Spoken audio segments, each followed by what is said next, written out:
me, what were you thinking?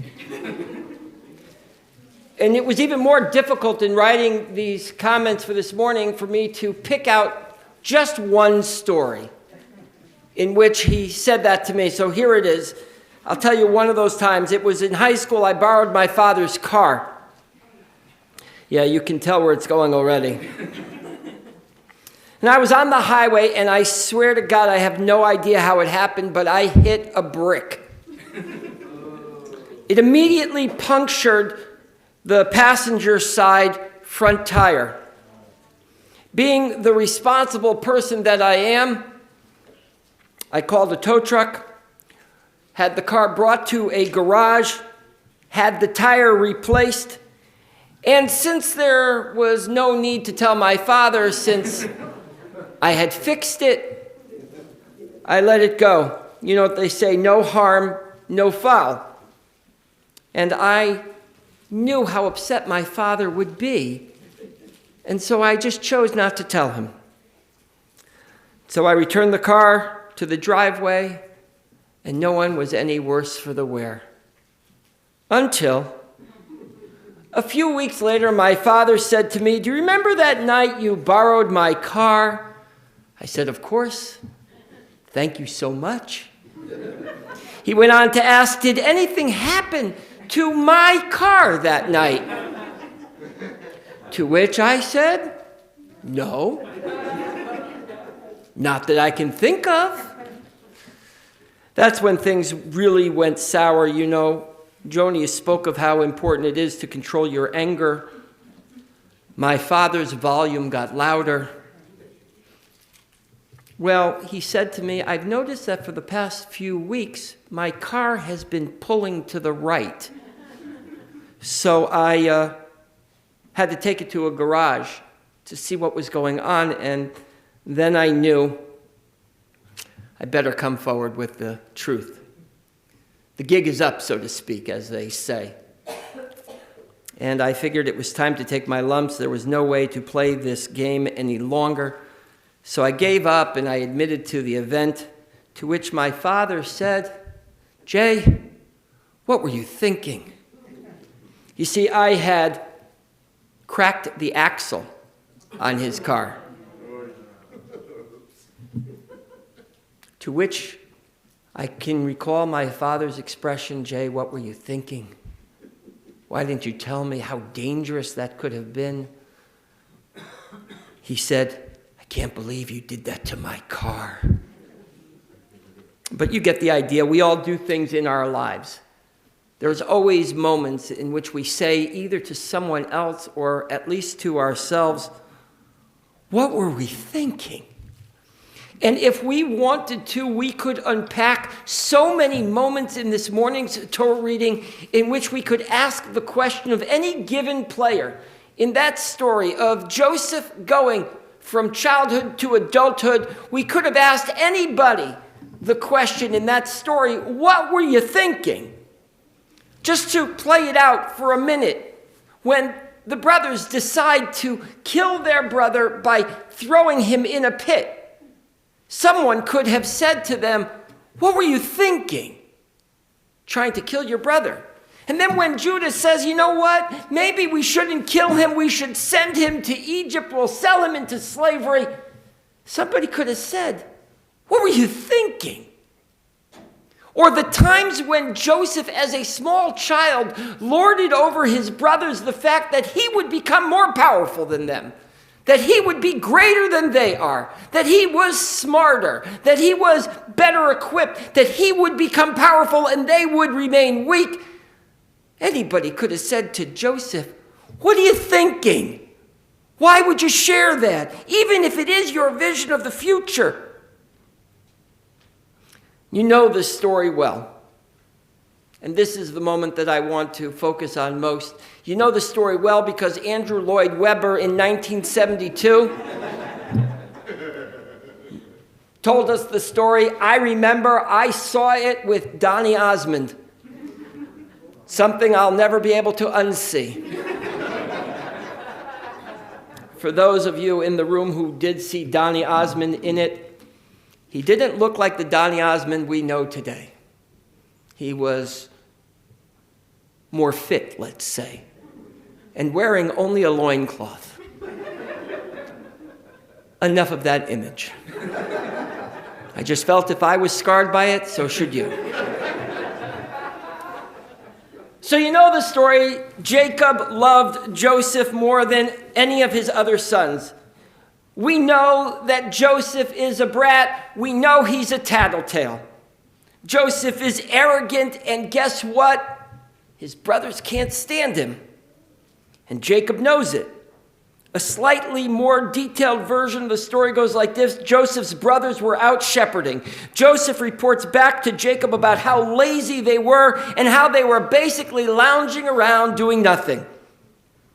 And here would be my first time where I would ask in the story of Joseph, what were you thinking? Why would you tell on your brothers? They already don't like you. What are you thinking? And Jacob gave Joseph a special coat of many colors to show that he loved him more than the other brothers. To which I would probably say a second time in this story, what were you thinking? Jacob, did you need to throw any more gas on the fire? Did you need to instigate any further anger from brothers to brother? So I'd say, what were you thinking? The brothers took note of this favoritism, and Joseph tells them how great he's going to be and how someday he's going to lord over them. And this is where I would give my third. Joseph, what were you thinking? Jacob, his father, tells him that this behavior is unacceptable.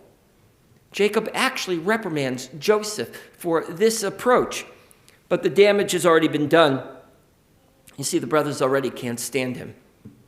The brothers leave and they go back to shepherding, and Jacob then sends Joseph. In the story, the next thing that Jacob does is he sends Joseph to spy on his brothers. To which I would say, what are you thinking? He knows the difficulty and the challenges that had already occurred because of this happening in the first place. Now that you have the entire story, let's just pick up at the moment where the straw breaks the camel's back. Mind you, in our lives, you should know we never know when the straw is going to break the camel's back. We get to see it in a story when we read it. But in our own lives, we never know what that moment is, what the breaking point is going to be when something gives way and someone snaps. So here's the verse. Chapter 37, verse 11 says, Vayikanu bo echa ve'aviv shamar et hadavar. The brothers couldn't stand. They hated. Vayikanu, it's such a terrible word. They had such vengeance on him. Vishamar aviv et hadavar. And his father took note of it. There isn't us wondering to ourselves, did Jacob really know that his sons didn't like each other? And so the text tells us, Vishamar aviv et hadavar. He took note of it. He knew they didn't like him. He took note of it. His father, Joseph's father, knew that they didn't like him. He tucked this piece of information away for further reference. And we all do that. Some of us do it better than others, taking note of something, tucking it back in the back of our minds so that we can use that information later. For those of you who are husbands, let me give you a piece of advice. The moment your spouse says to you, I really like that X, Y, or Z, write it down so that the next birthday or anniversary, you will get it right. If you tuck it away in the back of your brain, you will forget. But back to the story, Joseph is disliked by his father and is disliked by his brothers, and Jacob knows it. He tucks that piece of information away. And we all do it. We take note of something, and then we do what most people do. We promptly forget. I'll tell you a very funny story. It's a funny story because it just happened yesterday. If you get the Rivertown Enterprise, so Rivertown Enterprise, there's an article that Dobbs Ferry is going to be celebrating its 150th anniversary, and that this year they're going to drop a ball on New Year's Eve in downtown Dobbs. And my wife said to me, "That sounds like a lot of fun. Would you like to go?" And I said, "Yeah. When is it?"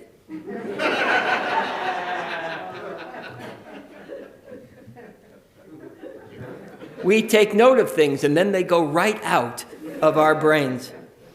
And here I say, parenthetically, it doesn't do anybody any good if someone says to you, "If it was important, you would have remembered." That's just not nice. Rashi here, though, has much more confidence in Jacob's parenting than I probably do when he remarks on the verse, Shamar Tadavar, that Jacob took note of it, Haya mamtim umitzapeh matayavo v'chein shomer amunim. He awaited and looked forward to the time when they would get along. That's what he was taking note of, says Rashi. He had complete faith that brothers will eventually get along, that sibling rivalry as it makes its way into adulthood will melt away. It's clear to Rashi that Jacob hopes and dreams of a day when his children will get along. Isn't that what every parent wishes for their children? But I think Rashi is just wishing, because 2 verses later it says, Vayomer Yisrael el Yosef. Jacob, here called Israel, said to his son Joseph, "Go spy on your brothers." And we know exactly how that happened. He goes to see what's going on with his brothers. His brothers recognize that he is going to tell again a tale to his father, and they can't help themselves but do him in. And I can't help myself but ask the question of Jacob, what were you thinking? Was there any amount of time in this specific scenario that would heal those wounds? That in some way would heal the deep-seated hatred of Joseph's brothers for him? Was there anything in the text to indicate that the relationship was thawing? Was there anything that Jacob had observed in which he could say to himself, enough time has passed and they have grown up and their maturity has come forward? In fact, the Or Chaim, watching the history and watching the story unfold, says almost the exact same thing, Vayiknu bo echav, on the verse where it says that his brothers hated him. V'lezeh nichnesa bahem kinah. His brothers were jealous of him. They were jealous of Joseph having received the gifts. The Or Chaim says they had very good reason to dislike him. Yet there is one more comment by Rashi that I think is key. Rashi, in commenting on why Joseph would agree to the mission of spying his brothers, even though he had a pretty good idea that it was a bad idea, he was willing to try again. He was willing to, says Rashi, says the text of the Torah, show up. He was willing to keep trying. And I add that he was trying to understand. He was trying to learn. He kept putting himself in that circumstance because he was learning. The text says, Hineni. When Jacob calls to Joseph, his response is, here I am. I'm prepared to show up. An expression, says Rashi, that denotes humility and readiness. He was zealous to perform his father's bidding, although he was aware that his brothers disliked him and hated him even. Joseph's response to the question of, what was I thinking? What were you thinking? His answer was, I'm learning. I'm trying to figure it out. I'm trying. We know in this story there is a storybook ending. Ultimately, Joseph does rise to power, and ultimately he is reunited, albeit in an incredibly complicated way, with his brothers. And they do eventually learn to get along. Some might even say they learn to love each other. But it's not until they have grown. It's not until they each have their own personal and private struggles. It's not until they have their own complicated families.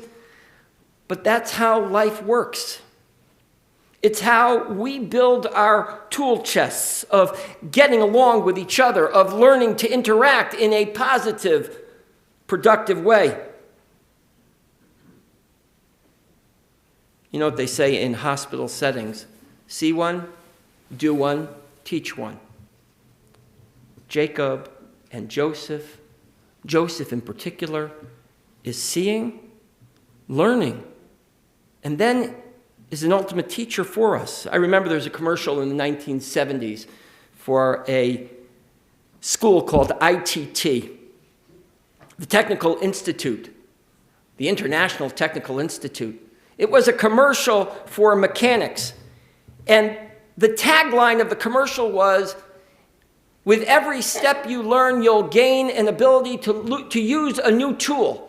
And then you'll put that tool in your toolbox, and when you become a full-fledged mechanic, you'll have a full chest of tools that is fully stocked.